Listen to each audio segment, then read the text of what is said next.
England के खिलाफ पहले टेस्ट मुकाबले के चौथे दिन शुभमन गिल और ऋषभ पंत के साथ साथ केएल राहुल ने ठोका शतक। टीम इंडिया पहुंची जीत के करीब। नमस्कार दोस्तों, स्वागत है आपका एक बार फिर हमारे चैनल में।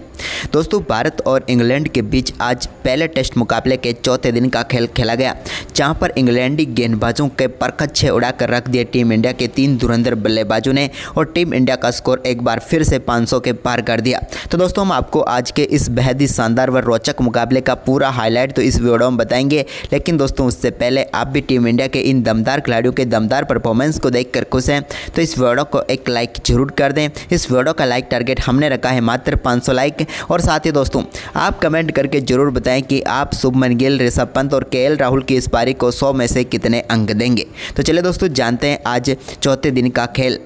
तो दोस्तों, आज चौथे दिन एक बार फिर टीम इंडिया की तरफ से केएल राहुल और शुभमन गिल शुरुआत करने उतरे। तो यहाँ पर टीम इंडिया की शुरुआत लाजवाब रही, जहाँ पर आज के दिन के पहले ओवर में केएल राहुल के बल्ले से निकले एक शानदार कवर ड्राइव के साथ ही बेहतरीन बल्लेबाजी करते हुए उन्होंने अपना शानदार अर्धशतक पूरा कर दिया। दमदार बल्लेबाजी यहाँ पर केएल राहुल की देखने को मिली। वहीं पर आज के दिन के तीसरे ओवर में एक शानदार चौका यहां पर लगाने में कामयाब हुए। बेहतरीन तरीके से टोंग की गेंद को बाउंड्री लाइन के पार भेजा कप्तान ने भी, और आज के दिन का पहला चौका उनके बल्ले से भी यहां पर देखने को मिला। इसके बाद दोस्तों, दोनों बल्लेबाजों ने काफ़ी संभल कर बल्लेबाजी की। इसी बीच आज के दिन के 8वें ओवर में भी एक और शानदार ड्राइव देखने को मिली, जहाँ पर स्ट्रेट ड्राइव के जरिए शुभमन गिल ने गेंद को बाउंड्री लाइन के पार भेज दिया और एक बेहतरीन चौका उनके बल्ले से यहाँ पर देखने को मिला। यह भी दमदार चौका था। इसके बाद केएल राहुल ने भी यहाँ पर एक और बेहतरीन कवर ड्राइव शॉट खेला, जहां पर गेंद को एक बार फिर से गैप में डाला और एक और शानदार चौका यहां पर बेन स्टोक्स के सामने जड़ने में वो कामयाब हुए। अब भारतीय टीम का स्कोर शानदार तरीके से आगे बढ़ाने में कामयाब हुए दोनों बल्लेबाज, और देखते ही देखते दोनों बल्लेबाजों के बीच शानदार 50 रनों की साझेदारी भी पूरी हो गई, और ये साझेदारी टीम इंडिया को काफ़ी आगे लेकर जाती हुई दिख रही थी। इसके बाद केएल राहुल ने एक बार फिर से यहाँ पर ब्रेंडन कार्स की एक और गेंद को बेहतरीन तरीके से ड्राइव किया और एक और कलात्मक शॉट खेलते हुए गेंद को बेहतरीन तरीके से बाउंड्री लाइन के पार भेज दिया। एक और दमदार चौका यहां पर केएल राहुल के बल्ले से देखने को मिला। इसके बाद यहां पर क्रिस वॉक्स गेंदबाजी करने आए तो उनकी गेंद पर एक और स्ट्रेट ड्राइव शॉट देखने को मिला। ये शॉट तो लाजवाब था, क्योंकि कदमों का इस्तेमाल भी किया गिल ने और एक दर्शनीय चौका यहां पर जड़ दिया। इसके बाद तो यहां पर इंग्लैंड के गेंदबाज तरसते हुए नजर आए आज के दिन विकेट के लिए। लेकिन इसी बीच यहां पर पैरों पर डाली हुई एक और गेंद को बेहतरीन तरीके से मिड विकेट की तरफ चौके में तब्दील कर दिया शुभमन गिल ने, और एक और दमदार चौका उनके बल्ले से देखने को मिला। इसके बाद केएल राहुल ने भी एक बार फिर से कवर व पॉइंट के बीच में गैप बनाया और यहां पर क्रिस वॉक्स की एक और गेंद को बाउंड्री लाइन के पार भेजकर शानदार चौका जड़ दिया। इसके बाद यहां पर केएल राहुल जब 97 रनों पर बल्लेबाजी कर रहे थे तो यहां पर बेन स्टोक्स गेंदबाजी करने के लिए आए और उनकी गेंद को शानदार तरीके से चौके में तब्दील करते हुए दमदार बल्लेबाजी करते हुए केएल राहुल ने अपना शानदार शतक ठोक डाला। इंग्लैंडियों के परखच्चे उड़ाने में कामयाब हुए यहाँ पर केएल राहुल के शतक के बाद शानदार बल्लेबाजी जारी रही शुभमन गिल की भी, और उनके बल्ले से निकले एक और शानदार ड्राइव शॉट के साथ ही उन्होंने भी अपना शानदार अर्धशतक पूरा कर लिया। लेकिन दोस्तों, आज के दिन के खेल का जब 28वां ओवर चल रहा था पहले 70 का, तो यहाँ पर टीम इंडिया को एक झटका लगा। केएल राहुल के बल्ले का बाहरी किनारा लेकर गेंद एक बार फिर से जो रूट के हाथों में चली गई और केएल राहुल 107 रनों की पारी खेलकर पेविलियन लौटे, और इसी के साथ आज के दिन का पहला सत्र भी समाप्त हुआ, जहाँ पर टीम इंडिया ने 103 रन बनाए और एक महत्वपूर्ण विकेट यहाँ पर कमाया केएल राहुल का। इसके बाद दोस्तों, यहाँ पर ऋषभ पंत नए बल्लेबाज के तौर पर क्रीज पर उतरे आज के दिन के दूसरे सेशन में। तो उन्होंने आते ही एक ऐसे शॉट के साथ अपनी पारी का आगाज़ किया जैसे कि ऐसा लगा कि पिछली पारी को जहाँ छोड़ा था वहीं से शुरू कर दिया हो। सामने की तरफ बेहतरीन चौके के साथ उन्होंने आगाज़ किया। लेकिन इसी बीच शुभमन गिल ने भी शोएब बशीर की गेंद पर बड़ा शॉट खेलते हुए गेंद को यहाँ पर मिड विकेट के ऊपर से स्टैंड में पहुँचाया और शानदार छक्का जड़ दिया। इसके बाद उनके बल्ले से एक और शानदार चौका भी देखने को मिला, जब क्रिस वॉक्स की ही गेंद को शानदार तरीके से कट करके गेंद को बाउंड्री लाइन के पार भेजा, और एक और दमदार चौका यहां पर देखने को मिला क्रिस वॉक्स की गेंद पर शुभमन गिल के बल्ले से। तो वहीं पर इसके बाद शोएब बशीर यहां पर गेंदबाजी के लिए आए ऋषभ पंत के सामने, तो पंत ने उनकी गेंद को बैकफुट से शानदार तरीके से 1 बाउंस चौके के लिए बाउंड्री लाइन के पार भेज दिया। तो वहीं पर इसी ओवर में शुभमन गिल ने भी शानदार खेल दिखाते हुए एक और गेंद को बाउंड्री लाइन के पार भेजते हुए एक और शानदार चौका यहां पर जड़ दिया। यहां पर भी गेंद को बेहतरीन तरीके से उन्होंने बाउंड्री लाइन के पार भेजा। तो शुभमन गिल ने यहां पर अपना शानदार खेल जारी रखा। एक बार फिर से यहां पर गेंदबाजी के लिए टोंग आए तो उनकी गेंद को एक बार फिर से इन्होंने बेहतरीन तरीके से कट किया और यहां पर कवर व पॉइंट के बीच में जो गैप था उसको भेदने में वो कामयाब हुए और एक और दमदार चौका शुभमन गिल के बल्ले से देखने को मिल गया। लेकिन इसके बाद ऋषभ पंत काफ़ी देर से थोड़ा शांत नजर आ रहे थे, लेकिन उन्होंने अपना गेयर बदले बदले और यहाँ पर एक गेंद को स्वीप के जरिए बाउंड्री लाइन के पार भेज दिया। पेडल स्वीप कह सकते हैं, जहाँ पर उन्होंने बेहतरीन तरीके से गैप में डाला और एक और चौका जड़ दिया। लेकिन इसके बाद यहाँ पर अपना आक्रामक खेल दिखाना जारी रखा और बड़ा शॉट यहाँ पर देखने को मिला ऋषभ पंत के बल्ले से, जहाँ पर गेंद को उन्होंने सीधे स्टैंड में पहुँचा दिया और दमदार छक्का जड़ दिया। ऐतिहासिक पारी यहाँ पर ऋषभ पंत एक बार फिर खेलते हुए नजर आए, क्योंकि दमदार छक्का उनके बल्ले से देखने को मिला। वहीं पर इसके बाद शुभमन गिल ने भी एक और शानदार तरीके से गेंद को बाउंड्री लाइन के पार भेजने में वो भी कामयाब हुए। एक और शानदार चौका उनके बल्ले से देखने को मिला। अब एक बल्लेबाज जहाँ अर्धशतक के करीब था तो एक बल्लेबाज शतक के करीब था, लेकिन इसी बीच क्रिस वॉक्स गेंदबाजी करने आए तो उनकी गेंद पर एक बार फिर से बड़ा शॉट खेला ऋषभ पंत ने। हालांकि गेंद छक्के के लिए तो नहीं गई, लेकिन वन बाउंस चौके के लिए बाउंड्री लाइन के पार चली गई और यहां पर दमदार चौका ऋषभ पंत ने जड़कर दिखा दिया। अब शुभमन गिल जो कि अपने शतक के बेहद ही करीब थे, उन्होंने यहां पर एक बार फिर से यहां पर क्रिस वॉक्स की गेंद को शानदार तरीके से शॉट में तब्दील करते हुए एक और चौका जड़ दिया। हालांकि ये भाग्यशाली चौका जरूर कह सकते थे, क्योंकि स्लिप के पास में से गेंद बाउंड्री लाइन के पार चली गई। इसके बाद ऋषभ पंत जो कि 48 रनों पर बल्लेबाजी कर रहे थे, उन्होंने यहाँ पर स्पिन गेंदबाजी देखी और उस पर बड़ा शॉट खेल दिया और एक शानदार चौके के साथ ही दमदार बल्लेबाजी करते हुए अपना बेहतरीन अर्धशतक पूरा कर दिया। टीम इंडिया के लिए एक और महत्वपूर्ण मौके पर महत्वपूर्ण पारी यहां पर देखने को मिली ऋषभ पंत के बल्ले से। लेकिन इसके बाद दोस्तों यहां पर अपने शतक के बेहद ही करीब थे शुभमन गिल, तो उन्होंने भी शानदार बल्लेबाजी करते हुए एक शानदार चौका गैप में डाला और इसी के साथ बैक टू बैक शतक जड़ दिया। एक कप्तान के तौर पर बैक टू बैक शतक जड़ना आसान नहीं होता, लेकिन यहाँ पर करके दिखाया शुभमन गिल ने और टीम इंडिया को मुश्किल स्थिति से उबारने का काम यहाँ पर कर दिया। भारतीय टीम दूसरे सत्र में ही शानदार परफॉर्मेंस करते हुए दूसरी पारी में पहुंच चुके थे 300 रनों के पार, यानी कि भारतीय टीम मजबूत स्थिति में पहुंच गई। यहाँ पर इसके बाद दोस्तों यह शोएब बशीर आज के दिन का आखिरी ओवर लेकर आए तो उनकी गेंद को भी फिर से बाउंड्री लाइन के पार भेजा ऋषभ पंत ने और फिर से वन बाउंस चौका यहाँ पर मिल गया। भारतीय टीम ने इस सत्र में भी शानदार परफॉर्मेंस करते हुए 122 रन ठोक डाले, यानी कि अब भारतीय टीम का स्कोर 322 रन तक पहुँच गया और चौथे दिन के 2 सेशन अभी भी समाप्त हुए थे। वहीं पर चौथे दिन के आखिरी सेशन का खेल शुरुआत तो एक बार फिर से शुभमन गिल और ऋषभ पंत क्रीज पर उतरे, लेकिन इस बार ऋषभ पंत आक्रामक मोड में नजर आए। ब्रेडन कार्स पहला ओवर लेकर आए तो उनके पहले ओवर की तीसरी गेंद पर ही बड़ा शॉट खेला और गेंद को स्टैंड में पहुंचा दिया 6 रनों के लिए ऋषभ पंत ने और अद्भुत शॉट खेल दिया। इसके बाद दोस्तों इसी ओवर की चौथी गेंद पर भी एक और बड़ा शॉट उनके बल्ले से देखने को मिला, जहाँ पर एक बार फिर से गेंद को 6 रनों के लिए बाउंड्री लाइन के पार भेजकर बैक टू बैक यहाँ पर छक्के जड़ दिए।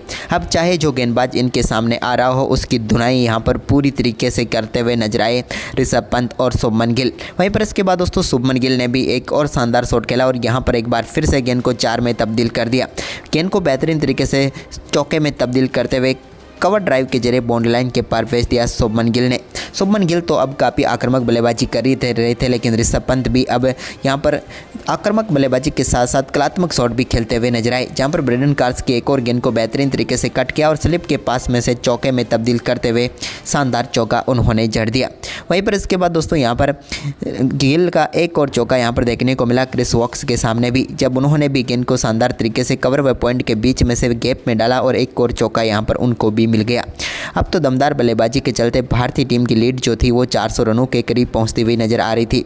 इसी बीच यहाँ पर ऋषभ पंत के बल्ले से एक और बड़ा शॉट देखने को मिला, जहाँ पर गेंद को एक बार फिर से बैकवर्ड्स कर लेग के ऊपर से स्टैंड में पहुंचाते हुए यहाँ पर छक्का जड़ दिया। हालांकि कैच करने का मौका जरूर था, लेकिन यहाँ पर कैच टपक गया। इसके बाद स्पिन गेंदबाजी अटैक के पर आए यहाँ पर बशीर, तो उनकी गेंद पर गिरते पड़ते भी गेंद को 4 में तब्दील कर दिया। स्लिप के ऊपर से चौका जड़ दिया यहाँ पर ऋषभ पंत ने और इसी के साथ ऋषभ पंत अब 88 रनों के स्कोर पर पहुँच चुके थे। इसके बाद उन्होंने शोएब बशीर की ही एक और गेंद पर बड़ा शॉट खेला और एक बार फिर से गेंद को 6 रनों के लिए बाउंड्री लाइन के पार भेज दिया। इस बार बैकफुट से उन्होंने ये शानदार छक्का जड़ा, जहां पर पूरा जोर लगाते हुए गेंद को बाउंड्री लाइन के पार भेज दिया और दमदार छक्का उनके बल्ले से देखने को मिला। ये अद्भुत शॉट देखने को मिला। इसके बाद गिल ने एक और शानदार चौका यहाँ पर लगाया, जहाँ पर उन्होंने पेन स्टॉक्स की गेंद को बाउंड्री लाइन के पार भेजा एक और कवर ड्राइव के साथ।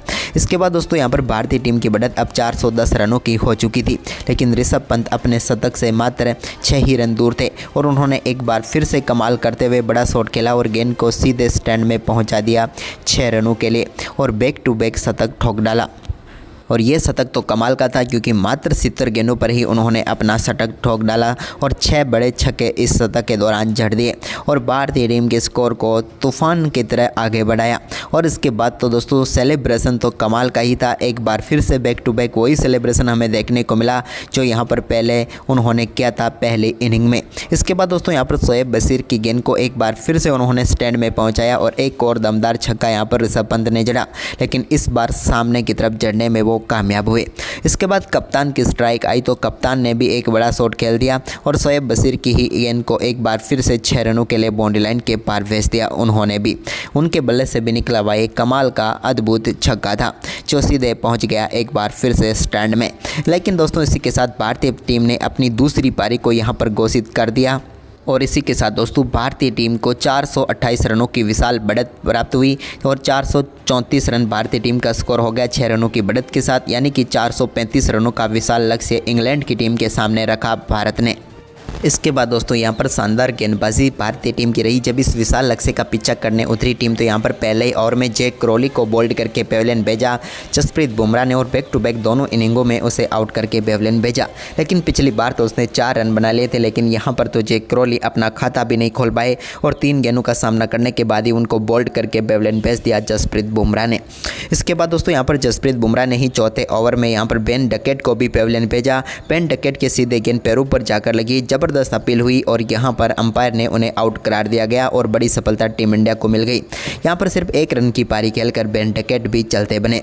इसके बाद दोस्तों यहां पर भारतीय टीम ने आज के दिन के खेल के आखिरी ओवर में ओली पोप को भी पेविलियन भेज दिया। इस बार कोई गलती नहीं की यशस्वी जायसवाल ने और दमदार कैच पकड़ते हुए यहां पर पेविलियन भेज दिया ओली पोप को और भारतीय टीम को यहां पर तीसरी सफलता मिल गई। यानी कि इंग्लैंड की टीम दूसरी पारी में मात्र 12 रनों पर 3 विकेट गंवा चुकी थी। इंग्लैंड को अभी भी 423 रनों की जरूरत थी इस मुकाबले को जीतने के लिए, जबकि टीम इंडिया को चाहिए थे सिर्फ 7 विकेट। चौथे दिन के खेल की समाप्ति तक टीम इंडिया जीत से सिर्फ और सिर्फ 7 विकेट दूर हैं। तो दोस्तों क्या लगता है टीम इंडिया 5वें दिन इस मुकाबले को अपने नाम कर पाएगी? हमें अपनी राय कमेंट में जरूर दें और इस वीडियो को अपने दोस्तों के साथ ज़्यादा से ज़्यादा शेयर करें। धन्यवाद दोस्तों।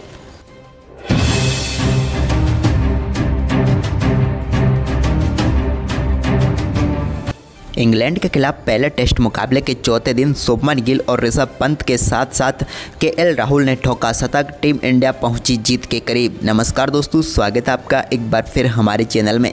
दोस्तों भारत और इंग्लैंड के बीच आज पहले टेस्ट मुकाबले के चौथे दिन का खेल खेला गया, जहां पर इंग्लैंडी गेंदबाजों के परखच्चे उड़ाकर रख दिए टीम इंडिया के 3 धुरंधर बल्लेबाजों ने और टीम इंडिया का स्कोर एक बार फिर से 500 के पार कर दिया। तो दोस्तों हम आपको आज के इस बेहद ही शानदार व रोचक मुकाबले का पूरा हाईलाइट तो इस वीडियो में बताएंगे, लेकिन दोस्तों उससे पहले आप भी टीम इंडिया के इन दमदार खिलाड़ियों के दमदार परफॉर्मेंस को देखकर खुश हैं तो इस वीडियो को एक लाइक जरूर कर दें। इस वीडियो का लाइक टारगेट हमने रखा है मात्र 500 लाइक। और साथ ही दोस्तों आप कमेंट करके जरूर बताएं कि आप शुभमन गिल, ऋषभ पंत और केएल राहुल की इस पारी को 100 में से कितने अंक देंगे। तो चलिए दोस्तों जानते हैं आज चौथे दिन का खेल। तो दोस्तों आज चौथे दिन एक बार फिर टीम इंडिया की तरफ से केएल राहुल और शुभमन गिल शुरुआत करने उतरे। तो यहाँ पर टीम इंडिया की शुरुआत लाजवाब रही, जहाँ पर आज के दिन के पहले ओवर में केएल राहुल के बल्ले से निकले एक शानदार कवर ड्राइव के साथ ही बेहतरीन बल्लेबाजी करते हुए उन्होंने अपना शानदार अर्धशतक पूरा कर दिया। दमदार बल्लेबाजी यहाँ पर केएल राहुल की देखने को मिली। वहीं पर आज के दिन के तीसरे ओवर में एक शानदार चौका यहां पर लगाने में कामयाब हुए। बेहतरीन तरीके से टोंग की गेंद को बाउंड्री लाइन के पार भेजा कप्तान ने भी और आज के दिन का पहला चौका उनके बल्ले से भी यहां पर देखने को मिला। इसके बाद दोस्तों दोनों बल्लेबाजों ने काफ़ी संभल कर बल्लेबाजी की। इसी बीच आज के दिन के 8वें ओवर में भी एक और शानदार ड्राइव देखने को मिली, जहाँ पर स्ट्रेट ड्राइव के जरिए शुभमन गिल ने गेंद को बाउंड्री लाइन के पार भेज दिया और एक बेहतरीन चौका उनके बल्ले से यहाँ पर देखने को मिला। यह भी दमदार चौका था। इसके बाद केएल राहुल ने भी यहाँ पर एक और बेहतरीन कवर ड्राइव शॉट खेला, जहां पर गेंद को एक बार फिर से गैप में डाला और एक और शानदार चौका यहां पर बेन स्टोक्स के सामने जड़ने में वो कामयाब हुए। अब भारतीय टीम का स्कोर शानदार तरीके से आगे बढ़ाने में कामयाब हुए दोनों बल्लेबाज और देखते ही देखते दोनों बल्लेबाजों के बीच शानदार 50 रनों की साझेदारी भी पूरी हो गई और ये साझेदारी टीम इंडिया को काफ़ी आगे लेकर जाती हुई दिख रही थी। इसके बाद केएल राहुल ने एक बार फिर से यहाँ पर ब्रेंडन कार्स की एक और गेंद को बेहतरीन तरीके से ड्राइव किया और एक और कलात्मक शॉट खेलते हुए गेंद को बेहतरीन तरीके से बाउंड्री लाइन के पार भेज भेज दिया। एक और दमदार चौका यहाँ पर केएल राहुल के बल्ले से देखने को मिला। इसके बाद यहाँ पर क्रिस वॉक्स गेंदबाजी करने आए तो उनकी गेंद पर एक और स्ट्रेट ड्राइव शॉट देखने को मिला। ये शॉट तो लाजवाब था क्योंकि कदमों का इस्तेमाल भी किया गिल ने और एक दर्शनीय चौका यहाँ पर जड़ दिया। इसके बाद तो यहाँ पर इंग्लैंड के गेंदबाज तरसते हुए नजर आए आज के दिन विकेट के लिए, लेकिन इसी बीच यहाँ पर पैरों पर डाली हुई एक और गेंद को बेहतरीन तरीके से मिड विकेट की तरफ चौके में तब्दील कर दिया शुभमन गिल ने और एक और दमदार चौका उनके बल्ले से देखने को मिला। इसके बाद केएल राहुल ने भी एक